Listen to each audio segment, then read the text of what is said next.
Hello friends, welcome back to my channel. तो आज हम बात करेंगे नवरात्रि के कुछ ऐसे उपाय जिन्हें अपनाने के बाद माँ दुर्गा जो है असीम कृपा अपनी बरसाती हैं और इन कृपा के द्वारा हम अपनी मनोकामना और मनवांछित फल आसानी से प्राप्त कर सकते हैं। तो चलिए जानते हैं कि कौन सा भोग मतलब प्रसाद और कौन सा फूल चढ़ाने से 9 दिन की जो ये 9 देवियाँ हैं वो प्रसन्न हो जाती हैं। तो सबसे पहले बात करते हैं शैलपुत्री देवी की।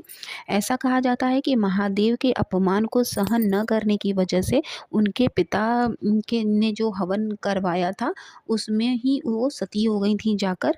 और इसके बाद जो है वो सती पार्वती के रूप में उन्होंने पर्वतों के राजा हिमालय के घर में वो पैदा हुई थी।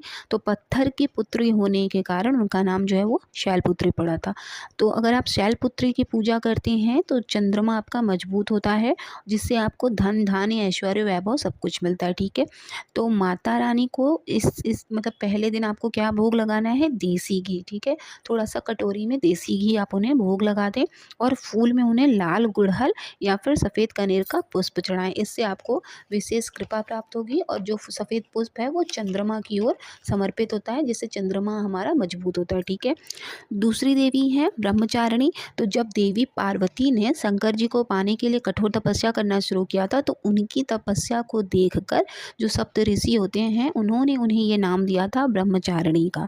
और ये भी माना जाता है कि उनके जैसा तप आज तक किसी ने नहीं किया। तो जो पढ़ने वाले बच्चे होते हैं या अगर आप चाहते हैं कि जिन बच्चों का पढ़ाई में मन नहीं लग रहा है वो विद्या की ओर उनका मन लगने लगे, तो ब्रह्मचारिणी देवी का पूजन करना चाहिए, आराधना करनी चाहिए बच्चों को भी। और उन्हें चीनी का भोग लगाना चाहिए और फूल में उन्हें गुलदाउदी चढ़ाना चाहिए। ठीक है, दूसरे दिन आपको चीनी का भोग लगाना है और फूल में गुलदाउदी चढ़ाना है। तीसरा जो माँ का रूप है वो उन्हें चंद्रघंटा कहते हैं। तो ऐसा माना जाता है कि इनके मस्तक पर आधा चंद्रमा बना हुआ है, इसी वजह से इन्हें चंद्रघंटा कहा जाता है। और ये जो है शुक्र को मजबूत करती हैं। तो जब शुक्र मजबूत होता है तो लक्ष्मी आने के पूरे चांसेस होते हैं। और इन्हें जो है संग पुष्पी का फूल पसंद है और इन्हें दूध से बनी हुई खीर, गाय का दूध हो उससे बनी हुई खीर आप इन्हें ज़रूर चढ़ाएं, तो माता देवी की असीम कृपा आपको प्राप्त होती है। चौथी देवी का स्वरूप है कुष्मांडा। तो इनके भीतर पूरा ब्रह्मांड बसता है। ये सूर्य ग्रह को मजबूत करती हैं, इसलिए इन्हें सफ़ेद चमेली या पीला कनेर चढ़ाना चाहिए। और इनको भोग में जो है हम वो मालपुआ चढ़ाते हैं, तो इन्हें भोग में आपको मालपुआ चढ़ाना है। पाँचवाँ जो रूप है माँ का वो स्कंद माता का है। तो भगवान कार्तिकेय की माँ का रूप लेने के कारण इनका नाम स्कंद माता पड़ा था। और माता की आराधना करके आप अपना बुद्ध मजबूत कर सकते हैं। तो इन्हें प्रसन्न करने के लिए केला, फल में केला और पीला कनेर चढ़ाना चाहिए। इससे जो है संतान से जिन लोगों को दिक्कत है, संतान संबंधित जितनी भी समस्याएं हैं उनसे आपको निजात मिलती है और संतान सुख भी आपको मिलता है। माँ का जो छठा रूप है वो है कात्यायनी माँ का, जिन्हें लाल रंग पसंद है और फूल में गेंदे का फूल और बेर बेर जो होते हैं उनके पेड़ का फूल इन्हें पसंद है।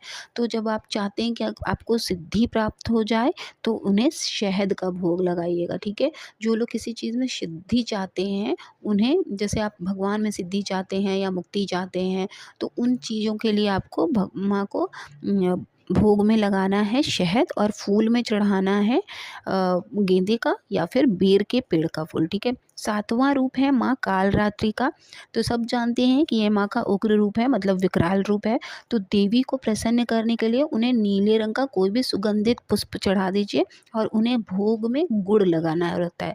तो इससे जो है हमारा जो शत्रुओं का भय होता है वो धीरे धीरे क्या होता है, खत्म हो जाता है। आठवां रूप माँ का है महागौरी का। और माँ गौरी है वो जो राहु का हमारा ग्रह अगर खराब होता है तो वो उसे हल्का कर देती हैं। राहु का जो भी दोष होता है वो एकदम ख़त्म होने लगता है अगर माँ महागौरी की कृपा होती है। तो इन्हें जो है वो हमें प्रसन्न करने के लिए इन्हें मोंगरे का फूल चढ़ाना होता है और श्रीफल मतलब कि नारियल। नारियल आपको जो आप कलश पे चढ़ाते हैं वो तो आप चढ़ाएंगे ही, इसके अलावा आपने नारियल का उन्हें भोग भी लगाना है। बाद में उसको फोड़ के उसका जल ग्रहण कर लें आप और उसको प्रसाद में बांट भी दें और खुद भी खा लें। ठीक है, उसके बाद आता है माँ का नौवां रूप जो होता है सिद्धिदात्री का। तो आप समझ गए होंगे कि सिद्धिदात्री दान देने वाली ही होती हैं, कृपा करने वाली होती हैं। और इन्हें प्रसन्न करने के लिए सफ़ेद तिल चढ़ाना चाहिए।